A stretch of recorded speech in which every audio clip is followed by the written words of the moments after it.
बिस्मिल्लाहिर्रहमानिर्रहीम। अस्सलामु अलैकुम वरहमतुल्लाहि वबरकातुहू। नाज़रीन और सामीन, तक़वा का अजीब वाक़या। हज़रत मुफ्ती मोहम्मद हसन साहब अमर तसरी रहमतुल्लाह अलैह के पाँव पर एक जहरीला किस्म का फोड़ा हो गया था, जिसने रफ्ता रफ्ता सारी पिंडली को अपनी लपेट में ले लिया था। जब वो ज़ख्म ऊपर बढ़ने लगा तो उस वक़्त फलसीन के इसरार पर आप टांग कटवाने पर राज़ी हो गए। जबकि आपकी टांग काटी गई तो डॉक्टरों को ख़तरा था कि शायद आप जांबर ना हो सकें। कर्नल अमीरुद्दीन साहब घबराए हुए थे और टांग काट रहे थे, और डॉक्टर रियाज कदीर साहब टांके लगा रहे थे, और कर्नल डॉक्टर ज़ियाउल्लाह साहब नब्ज़ पर हाथ रखे हुए थे।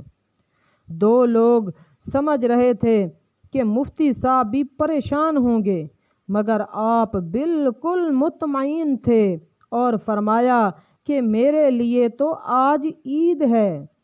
टांग काटने से कबल हस्बे दस्तूर डॉक्टरों ने ऐसी दवा देनी चाहिए कि शायद तकलीफ़ का एहसास ना हो, या हो तो कम हो। मगर हज़रत मुफ्ती साहब ने कोई ऐसी दवा लेने से साफ इनकार कर दिया और फरमाया, मुझे मेरे हाल पर छोड़कर आप अपना काम शुरू करें। 70 बरस की उम्र डॉक्टर साहब बड़े परेशान थे, तो अनुकरहा एक टीका लगाकर रान काटनी शुरू कर दी। उसमें तकरीबन 1 घंटा लगा।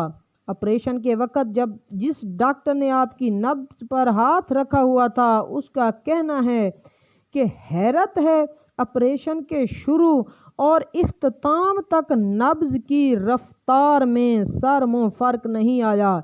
इस ऑपरेशन के बाद जो दर्द होता है उसकी शिद्दत का और कोई फ़र्द मुकाबला नहीं कर सकता।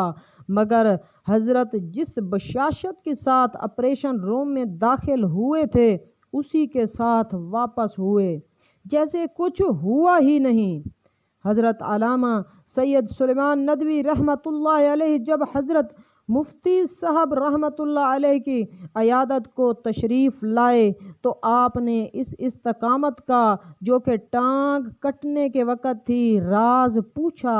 आपने फरमाया, मैं उस वक़्त उस तकलीफ़ के अजर जज़ील को खुशी में जो मुतशक्किल होकर सामने आ गया था, ऐसा महव हुआ कि मुझे कुछ पता ना चला कि क्या हो रहा है।